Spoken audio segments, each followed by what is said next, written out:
বড় লোকদের ঈদ বাজেট যেমন হয়।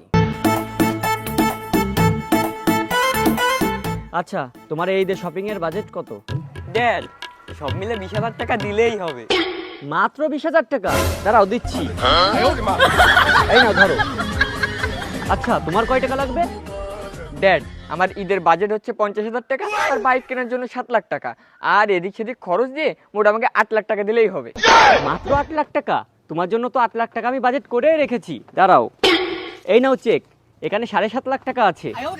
আর এই নাও 50,000 টাকা, এই নাও আরো 20,000 টাকা, ঈদের সময় খরচ করো। আচ্ছা, তোমার আম্মুর জন্য বাজেট কত?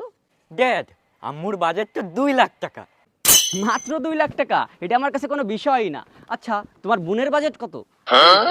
ড্যাডি, আপুর বাজেট যতদূর আমি জানি 1.5 লক্ষ টাকা। মাত্র 1.5 লক্ষ টাকা? এটা তো আমার কাছে কোনো বিষয়ই না। আচ্ছা যাও, তোমরা শপিং এ যাও। আচ্ছা দাঁড়াও 1 মিনিট, এই নাও এই কার্ড, যদি শর্ট পড়ে এইখান থেকে খরচ করো, ঠিক আছে? ওকে ড্যাডি। আমি খুশ খেতেও জানি, তাই খরচ করতেও পারি।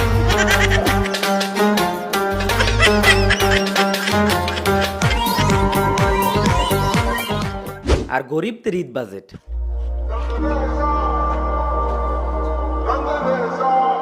এই ঈদের সময় মহাজন মাত্র 1,000 টাকা দিল। এই টাকা দিয়ে আমি কি করব?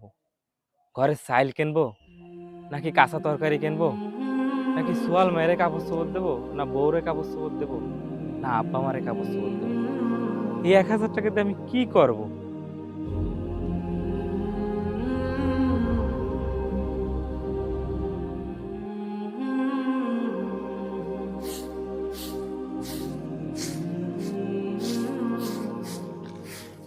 ও তুমি আইছো?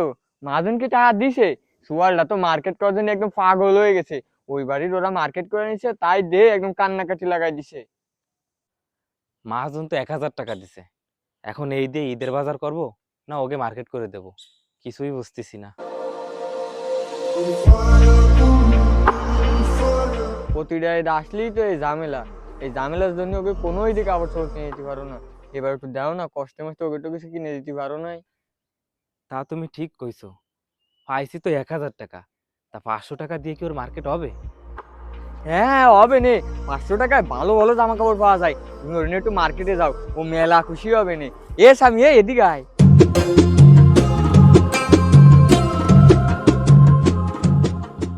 তোর বাপের সাথে যা মার্কেট করে। এবার ঈদে তোমার জামা কাপড় কেনার জন্য 500 টাকা বাজেট ধরেছি।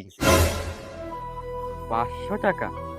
আব্বা থাক, মেলা সমস্যা থাকলে দেয়া লাগবে না। না না, কোনো সমস্যা নাই, তুমি রেডি হও, আমরা মার্কেটে যাব। আর শোনো, ওই যে 500 টাকা থাকবে না নে, তুমি ওই যে ঈদের জন্য সীমাই চিনি কিনা নে, আর 5 কেজি চাইলে অন্তত কিনবা, না হলে কিন্তু খাওয়া দাওয়া বন্ধ হয়ে যাবে নে। আরে কোনো সমস্যা নাই, ইনশাল্লাহ এই 500 টাকা দিয়ে ঈদের সব বাজার করব।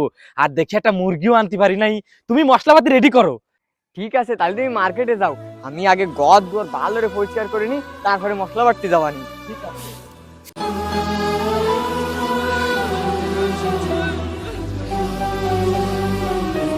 আসলে এটা কেনাকাটার উপরে আমার ওয়াইফের যদি আবার 4 লাখ 5 লাখ টাকার স্বর্ণ কিনা লাগে ওই হিসাব, আর বাচ্চাদের যা যা প্রয়োজন তা তা কিনতেছে, অথবা আপনার পরিবার সবাইকে এখন পর্যন্ত কি পরিকল্পনা করলেন, কি দিবেন তাদের?